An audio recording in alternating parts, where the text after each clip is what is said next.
One of the most influential set of ideas coming from the 17th century British philosopher John Locke were his ideas on property. We hear Locke's ideas when people talk about the proper limit of government, and in particular, the legitimacy and extent of government taxation. We hear it in the expression that there is a wrongness in government taking property from one group of people and giving it to others except as payment for a necessary government service. We hear it in arguments about harvesting of resources in the ocean floor or in space, where valuable resources are clearly not owned, at least not yet. And there's just the simple question, what gives you the rights to ownership to the clothes that you wear, the car you drive, the food that you eat, the money that you earn, and, well, the ideas you come up with, the art you create, and to your own body? John Locke's view, as I discussed in the previous two videos, begins with humans in a state of nature. This is a state prior to government and prior to any type of civil society. In this state of nature, we see that nobody has a right to rule and nobody has a natural duty to obey. In this, all people are equal. One way to understand this is that each of us is the sovereign master in a kingdom of one person.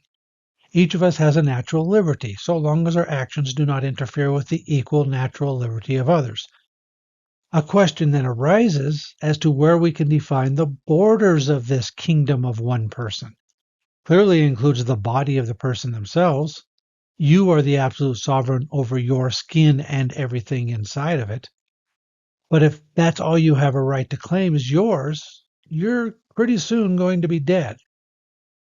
So, according to Locke, everybody has an equal right to the fruits that nature provides. There's an apple tree. If you want an apple, then you pluck it from the tree, and you can eat it and sustain your life, so long as nobody else has a claim to it. Now, it's extremely important for Locke's account that other people can simply reach out into nature and pluck their own apple if they want an apple. There's enough for everybody. So now, you go into nature. You get something to eat. You pluck an apple from a tree and you eat it.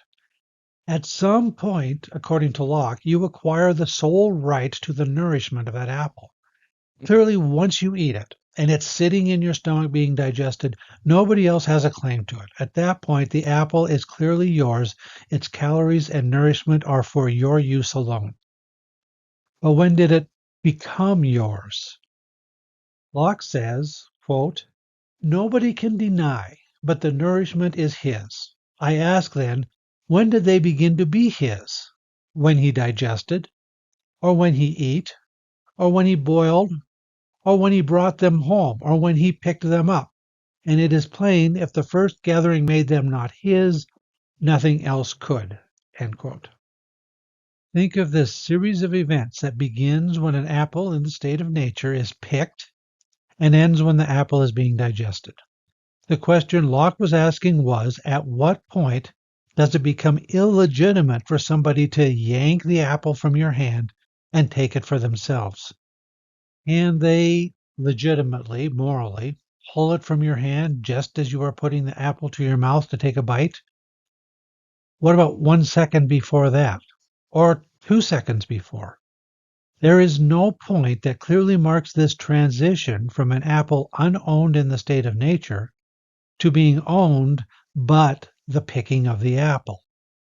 Now remember, on Locke's conception, there is as much and as good left for others in nature. They can go get their own apple. Before you pick the apple, another person is at liberty to pick that apple for themselves. But as soon as you pick the apple and mix your labor with it, at that point, it becomes your apple. And if somebody else wants an apple, they have to go find another one in the state of nature for themselves. When you pick the apple, you mixed with an unowned apple, something that is clearly yours by right, yours by the fact that nobody has a natural right to rule you, and you have no natural duty to obey anybody else. And this is your labor. Locke says, quote, that labor put a distinction between the apples and common, that added something to the apples more than nature, the common mother of us all, had done. and so the apples became his private right. So why is it then that the apples become his on the picking? Well, it's because it begins by belonging to nobody. Nobody can put a claim on the apples. Then, when one mixes one's own labor with it, one attaches something to it that nobody else has a right to, one's own labor. So Locke writes, quote, "The labor of his body and the work of his hands, we may say, are properly his. Whatsoever then he removes out of the state that nature has provided and left it in, he has mixed his labor with and joined with it something that is his own, and thereby makes it his property." In a sense, for somebody to take property you have attached your labor to is a form of slavery. You spent effort to acquire some good, and somebody else harvests the benefits. You tend to the field, plow and plant and harvest, and then somebody else collects what you've grown as their own.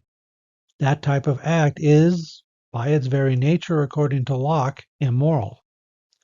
Now, though Locke wrote 100 years before Kant, one could say, using Kant's terms, that the thief was using the victim as a means only, as a tool for the cultivating of a harvest that the thief then took as their own. Now, Locke does place a couple of limits on this acquisition of property. Note that I have stressed in the original example that we're asking about the point at which another person loses the right to take the apple from you and instead must go get his own apple. But this assumes that there's still an apple for that person to get. Locke adds this proviso, quote, "It being by him removed from the common state nature has placed it in, it has by his labor something annexed to it that excludes the common right of other men for his labor. Being then questionable property of the laborer, no man but he can have a right to what that is once joined to. At least," and this is the important part, "at least where there is enough and as good left in common for others." End quote. That is to say, so long as there is another apple in nature for that person to pick. Now, Locke doesn't say what happens if there's not as much and as good for others. Instead, he makes a long argument that there was, in fact, as much and as good for others, whole tracts of unused land waiting to be claimed. Recall, he was writing in the late 1600s when the Americas were just being colonized, though Locke also wrote about unused lands in Europe. The other limitation that Locke placed is that an individual can only take, by attaching their labor, what they can use. Locke wrote, quote, "He was only to look that he used them before they spoiled, else he took more than his share and robbed others." End quote. Now, Locke further wrote that the invention of money made it possible for a person to take and use quite a bit. What a person harvests, they can sell and profit from the payment. However, the as much and as good left in common for others requirement still remained. And what use is it to buy something from one person when as much and as good was left in nature for others? On this matter, Locke argued that taking something out of the state of nature and attaching one's labor to it can actually leave more behind for others to use. To see this, assume that there are 1,000 square miles of land supporting 1,000 people. One person takes a section of it, plows it, plants it, and harvests the crops. The land that the individual develops now produces enough for 10 people or 100. So instead of reducing the amount that's available for people, the person who takes from nature and cultivates it adds to the overall abundance. And this can't be a problem, can it? Okay, but there are problems. We don't live in a world where there is as much and as good for others. We live in a world where people can't just reach out and grab another apple from nature if they're hungry. And importantly, this was caused by people acquiring property without mixing their labor to it. People claimed ownership to huge tracts of land just by planting a flag. According to Locke, this amounts to a type of theft that victimizes those who were not left with as much and as good in common.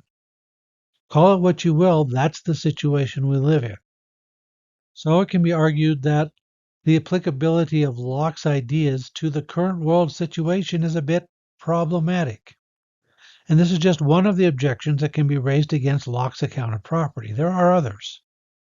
And I'm going to look at some of them in the next video.